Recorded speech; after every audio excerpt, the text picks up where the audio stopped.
So, we continue to be fatter. I mean, that's one thing that happens every year. And, the worldwide trends are continuing to have increased obesity.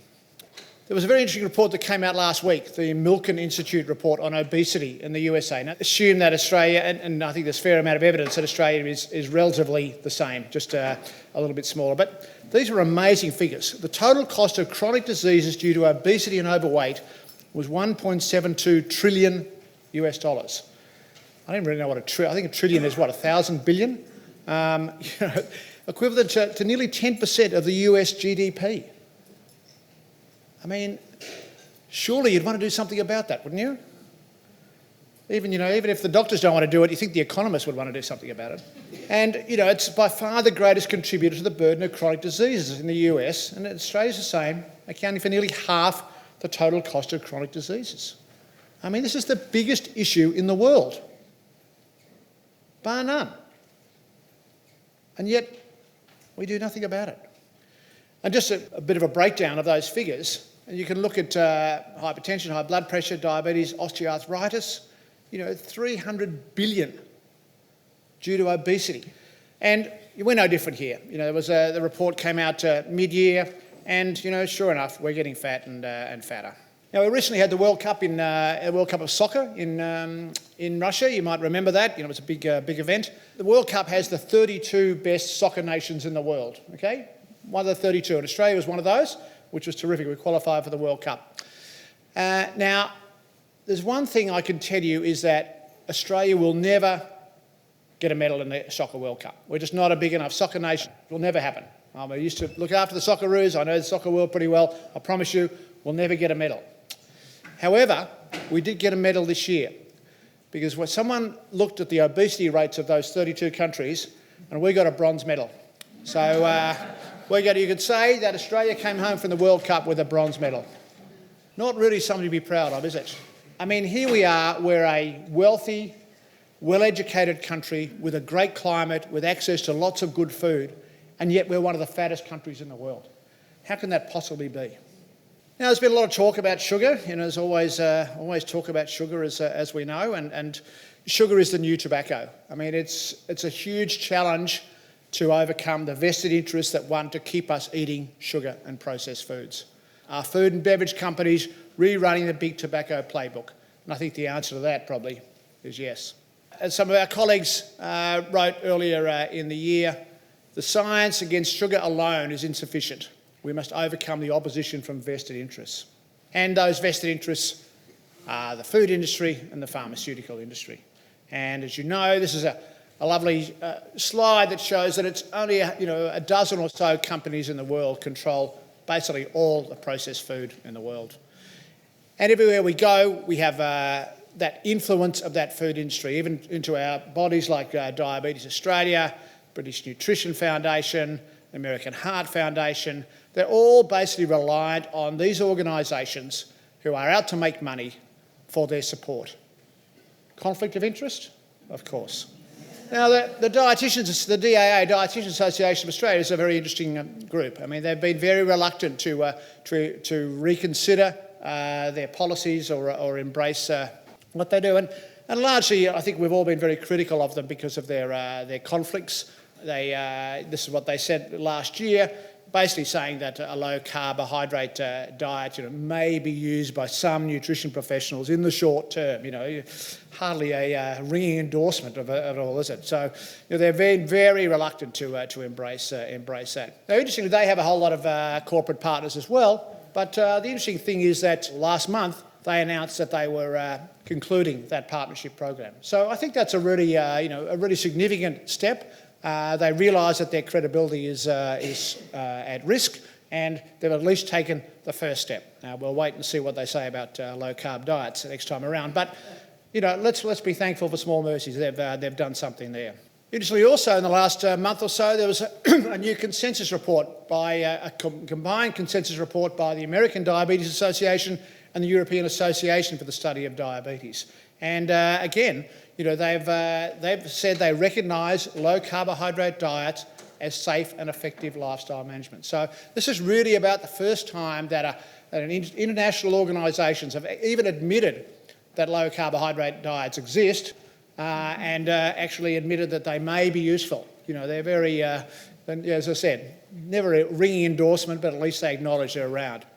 And even Diabetes Australia, which I have to say is not the most progressive organisation in the world and heavily conflicted with all its sponsors, it's actually been forced to admit, you know, dragged kicking and screaming, I think, to say that reliable evidence that lower carb eating can be safe, can be safe and useful in lowering average blood glucose levels.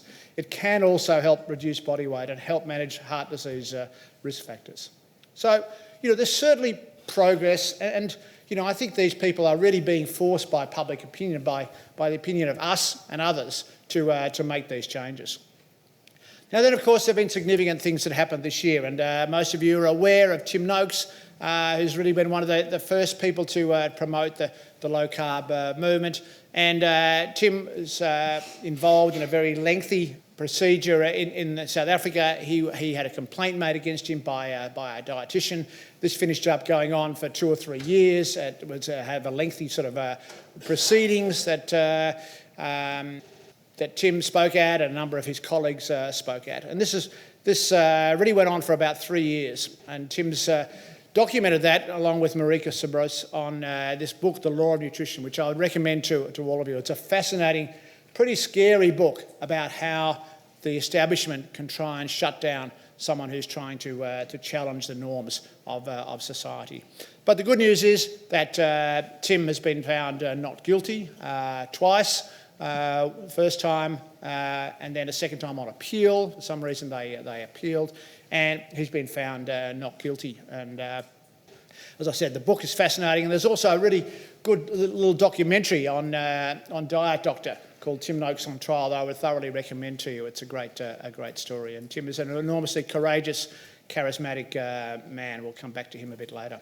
And then, of course, our own Gary Fettke, who, again, is an orthopaedic surgeon in Launceston, Tasmania, who had a complaint made against him by the local dietitian complaining that he was curing the diabetics. And, you know, that's you're not allowed to do that, especially not if you're an orthopaedic surgeon. But fortunately, you know, the majority, we have a couple of orthopaedic surgeons in this country, one present here today, and Gary, who get it, and they get sick of chopping off legs because of the complications of diabetes. And Gary, as you are all aware, I'm sure, was told a couple of years ago by APRA, the medical registration body, that he was not allowed to give dietary advice. So much better off going to going to a website and getting advice from the Kardashians or something like that. So, but that's better than Gary Fettke. And Gary fought that and exposed the inadequacy and the hypocrisy of the whole APRA proceedings. He appeared before the Senate, and he was a very and his wife Belinda, who's even feistier than Gary, I think, did a fantastic job at promoting the injustice of this. And a few months ago, Gary was cleared of all charges, which is unheard of. I mean, no one ever remembers APRA admitting they made a mistake, and they actually apologised to him. This is the letter they wrote. I'd like to take this opportunity to apologise for the errors that were made. We recognise these errors are likely to have compounded any distress. I mean, I suspect if he wanted, I don't think he's going to, if he wanted to, he could sue APRA and the government for millions for the damage to his reputation and his income and all that sort of stuff. I don't think Gary's going to do that. But, you know, it just shows the influence of these people over bodies such as APRA. And APRA will never be the same again, which is a good thing.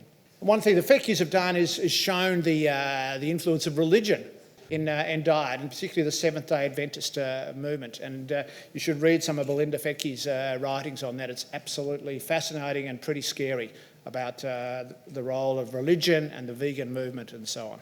We've also had, the AMA president, the Australian Medical Association president. He just got newly elected. So you'd think when you're going to make your first statement as the new president, you'd want something to be really, that everyone agrees with and is really sensible. And his very first statement as AMA president was to say that Netflix should withdraw the film The Magic Pill because it's going to lead to health problems. It's a terrific movie. I would thoroughly recommend it. And he made an absolute fool of himself because it became quite clear from what he was talking about that he'd never watched the movie. He had no idea what he was talking about, that someone, some doctor or dietitian had told him, that Pete Evans is a bad person and he's giving bad advice and he should get up and make his very first statement as AMA president to downgrade that movie. Unbelievable. Sometimes I'm just embarrassed to be a doctor. Really, I am. Then, of course, there's been a whole lot of other papers that come out that, are seemingly quite damaging to our to the low carb movement. So this was a recent one that basically said that if you eat a low carb diet, you're more likely to die. And it's a fairly radical comment. This is published in the Lancet Public Health. And they said that both high and low percentages of carbohydrate were associated with increased mortality. But low carbohydrate dietary patterns favouring animal-derived protein and fat sources were associated with higher mortality, whereas those that favoured plant-derived protein and fat intake were associated with lower mortality. Very interesting. So I thought, that's a bit strange. So I had a look at, in all those research papers, there's always a conflict of interest paragraph where the authors have to state that they had a conflict of interest or something like that.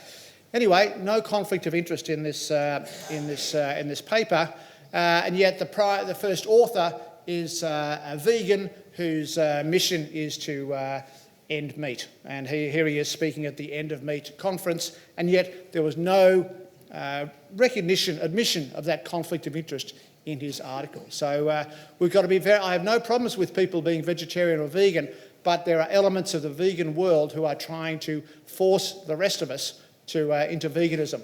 And personally, I think we are where we are as human beings because our brains are developed because we've eaten a lot of meat. And I think that if we stop doing that, it can be pretty disastrous. There's been a response to this article. There's just in the last week or so, the journal that it was published in has published a whole lot of these responses. You'll see some of the names there of the authors that are pretty familiar to us all, and people have absolutely slammed this article. And what it does show is that there's supposed to be a peer review process for these articles, but really it virtually doesn't exist, and you can get anything published if you say you're from Oxford or Harvard or something like that. Last week, someone came out and wrote an article saying that if you put this is in the UK, if you put a tax on meat, you'll prevent 6,000 deaths a year. These people just get up and say anything, and yet there's some newspaper that's going to report them, and people read that and say, oh, gee, that's 6,000 and so on. Then a couple of weeks ago, there was the Harvard professor who slammed coconut oil as pure poison with no scientific basis at all. But again, part of that Harvard-Oxford veganism movement. You got absolutely slammed by a friend, Asim Malhotra in the UK. So, you have to constantly counter these people coming up with misinformation. However, this one, I quite like this one, is that Melbourne Zoo had to wean their animals off too much fruit because they were all becoming obese and their teeth were being rotten. Well, duh. They're no different to us, are they? But anyway. Despite all that, I think the shining light in the last 12 months has been the Virta health program. Some of you may be familiar with this. Virta is an online program that's run in the USA. It was established by Sami Inkinen, who's this disgracefully young-looking billionaire there, who made a shitload of money when he sold his online real estate company. And I think he was sitting around twiddling his thumbs wondering what he's going to do with his money. Well, at the same time as Sammy was making all that money, he was a world champion Ironman triathlete at Hawaii. And despite that, he developed type 2 diabetes. And quite understandably, he said, well, hang on, I'm the fittest person in the world for my age. How could I possibly have got type 2 diabetes? And he started to understand why and has become a passionate supporter of low-carb diets. In fact, you might remember a couple of years ago, he and his wife rode a boat from San Francisco to Hawaii, which is, what you do on a Sunday afternoon. And it took him 45 days and, with totally no carbs on board, and it broke the record by 5 days or something like that, and was perfectly healthy. So that's the Sami Inkinen story. He has devoted his life and his money to curing type 2 diabetes in the USA. There's only 100 million people, so he's not particularly ambitious. 100 million people with type 2 diabetes in the States, and he's going to cure them. And he has started up an online program in conjunction with people like Steve Finney and Jeff Volek, who we all are familiar with, and Sarah Hallberg, who is a wonderful advocate for this way of eating. They've all got together and put together this online program, which is very impressive. I thoroughly recommend you have a look at the Virta Health website, and they've also published some of their results over the last 12 months, and their 12-month results have been pretty outstanding. Huge improvements in HbA1c, in insulin levels, in reductions in medications and so on. So I refer you to those, but not just diabetes. I mean, it's reducing inflammation, lowering triglycerides and so on. So you can't argue with that sort of evidence. There's also other studies that have come out. Dairy seems to be coming back into favour, finally. The evidence is coming out now that actually dairy is helpful to your health. There's a whole lot of evidence starting to come out about the role of a ketogenic or low-carb diet in a whole bunch of different diseases, such as Alzheimer's and so on. All these diseases that we'd never heard of 30 or 40 years ago. And, we've just got to keep... The trouble is, it's very hard to get good research done, because who sponsors most research in the world? Drug companies. And the second people who sponsor research are governments. And governments only sponsor research that goes along with the dietary guidelines and so on. So it is virtually impossible for us to get funding for research to look into the effect of low-carb diet and so on. The United Kingdom are very lucky in that they've had a couple of high-profile people in the last few months come out as type 2 diabetics and weight loss. This is Tom Watson, not the golfer, but this is the deputy leader of the UK Labour Party. He came out a couple of months ago after being on a low-carb diet for a couple of months to say that he'd lost 90 pounds, so it's at 40 kilograms, and reversed his type 2 diabetes. And he'd been very public about that and committed the UK Labour Party, if they ever got into power, God help us, that they would actually do something about this. It might almost be worth putting up with Corbyn for that reason. And you know how in politics, if one side does one thing, the other side's got to do the same. Well, last week, the Conservative side of the UK politics, the Health Secretary revealed that he'd also lost 2 stone because he didn't want the Labor to have any advantage with a low-carb diet. So, good old politics, eh? Don't you love it? It's fantastic. But I must admit, the UK, not only are they better than us at cricket these days, but they're also doing a much better job of their health system, and especially the low-carb diet.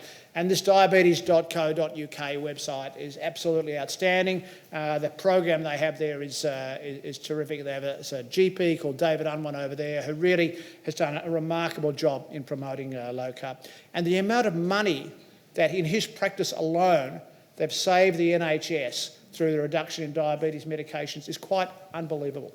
So, even if you don't believe the health arguments, there's a good economic argument for all this sort of stuff. And they're doing lots of things in the UK that we should be doing here. Now, there are lots of books out. As you know, there are 1 million books. I went into a big bookshop the other day and I counted over 100 books on diet. Everyone who's anyone has written a book, but there have been certainly a number of very good books come out in the last few months. There are some of them there. I won't go into all of them. But significantly, I think one of the most important things that's happened over the last year or two is that the CSIRO have endorsed a low-carb diet. They've put out 2 books. They still don't quite get the saturated fat thing, but they're really heading in the right direction. And I think that's given us enormous sort of credibility in the system. It's quite surprising, really, but I think it's fantastic. Even Paleo Pete has gone low carb now. He doesn't talk about the paleo diet anymore. Paleo's gone. That's history. And he's now promoting a low carb, healthy fat diet. So we must be making some progress, I think. And then, as I said, anyone's got to write a book. So I figured, Why not? In fact, when I was approached to write a book, I said, look, to be honest with you, there are so many good books out there that you don't need another one. But the publishers convinced me that, A, there weren't many books by Australians and there weren't any books by Australian doctors. So for some reason, people think because you've got a doctor in front of your name, you actually know something about nutrition. I think actually the inverse is the case, to be honest. But anyway, we've actually managed to sell pretty well. So that's okay. And of course, the websites continue to go incredibly well. I mean, the Diet Doctor, which is the #1 low-carb website in the world, 250,000 views a day. I mean, that is unbelievable. It just shows how much interest there is in this movement. And I guess the frustration is that people are not getting information from their doctors or from their dietitians because they're getting misinformation. They're going to websites such as this one, going to the podcasts such as Richard's and so on to get their information. So there's a huge movement around the world supporting this. This is Zoe Harcum and Asim Malhotra, both from the UK, who do an amazing job at promoting this. If you want entertainment every Monday, subscribe to Zoe Harcum's blog that she does. She puts out something every Monday that basically destroys one of those articles that I talked about. She's absolutely ruthless and exposes all the inadequacies of those articles. And I must admit, it's a highlight of my week. Well, there's lots of important people, of course, who are knowledgeable in this area, and they're important. I mean, that's the real world. Unfortunately, more people listen to the Kardashians than listen to doctors these days, and so we might as well have them on side, and at least saying something that's reasonably sensible. So, but that's the world we live in. It's incredible. Gwyneth Paltrow gives more medical advice than any doctor in the world. Pretty weird. So the other thing I've enjoyed this year, I've been to a few conferences, and Low Carb Breckenridge, which was a fantastic conference with a sort of a who's who of different people speaking, and you get to do a bit of skiing as well. Same conference is on in Denver next year in March, in early March. I would thoroughly recommend that. That's a great conference. Of course, we had the conference here earlier in the year, which was terrific. I went to a public health collaboration conference in London in May, which was remarkable for one reason. It was Tim Noakes' sort of return to the fold, if you like. It was the first conference he'd been to for 3 years, while he'd been going through all this sort of trauma of fighting the people who were trying to sort of shut him down. It was quite remarkable. I gave a similar address to this, as in like a State of the Nation, in the first address of the conference.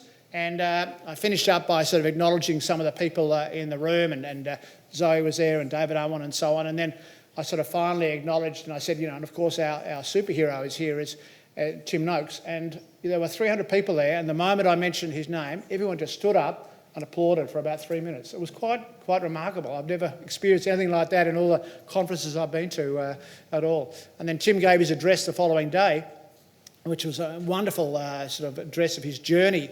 And then at the end of his talk, he played, he's originally from Liverpool, England, and he played the Liverpool football anthem, You'll Never Walk Alone, which is dear to my heart as well.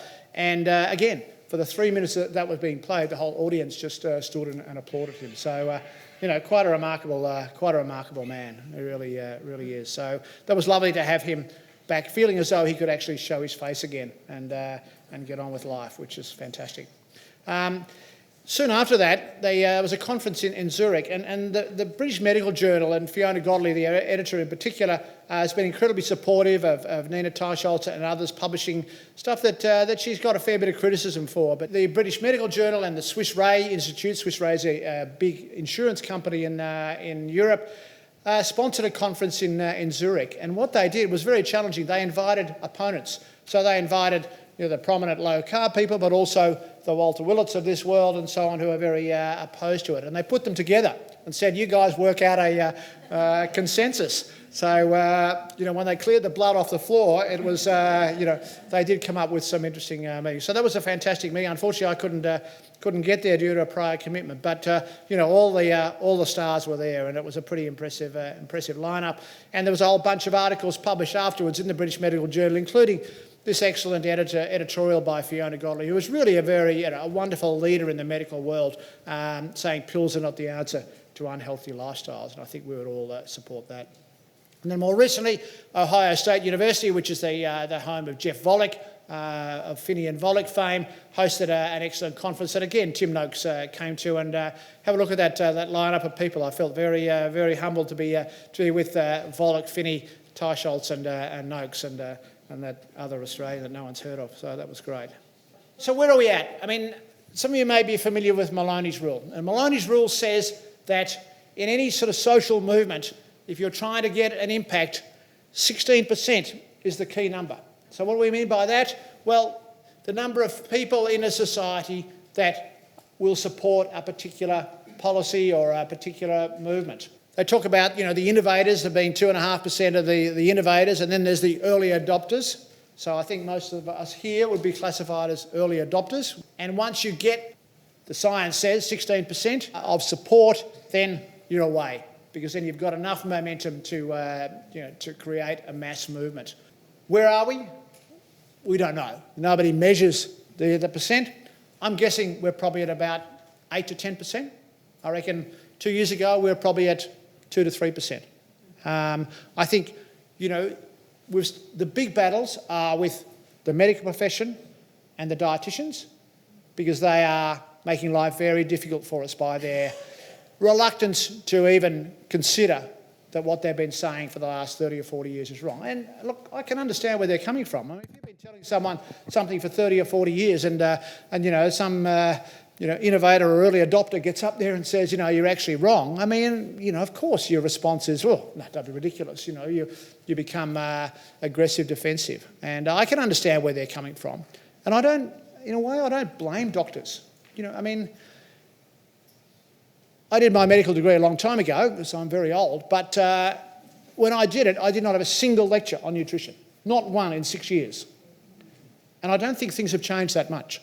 I give one lecture to a course in Melbourne. There are three medical schools in Melbourne, and I give one lecture to one of them. And that's, I think, the only nutrition lecture they get. So, when you're a professional, you stay in your comfort zone. So what do we know about as doctors? We know about drugs, we know about surgery. We don't know anything about nutrition, we don't know about exercise. So it's just easier just to follow the guidelines and just tell people to follow the guidelines. So, in a way, it's sort of not our fault, but it really is, because you should open your eyes and have a look. So they're a major problem. I think the influence of industry, both big food and big pharma, is enormous, and we'll hear more about that later on. And that's going to be a huge battle. But the only way we can succeed, it's not going to be through big food and big pharma changing their mind. It's not going to be through government changing their mind. It's not going to be through doctors or dietitians. It's through people. It's through patients who are sort of marching into doctors and showing them the results and showing them how it's done. So really, it's up to all of us. We all have a responsibility, if we believe that this is the right way to health, to solve the problems of obesity and diabetes and chronic disease, is that we all need to spread the word. Thank you very much.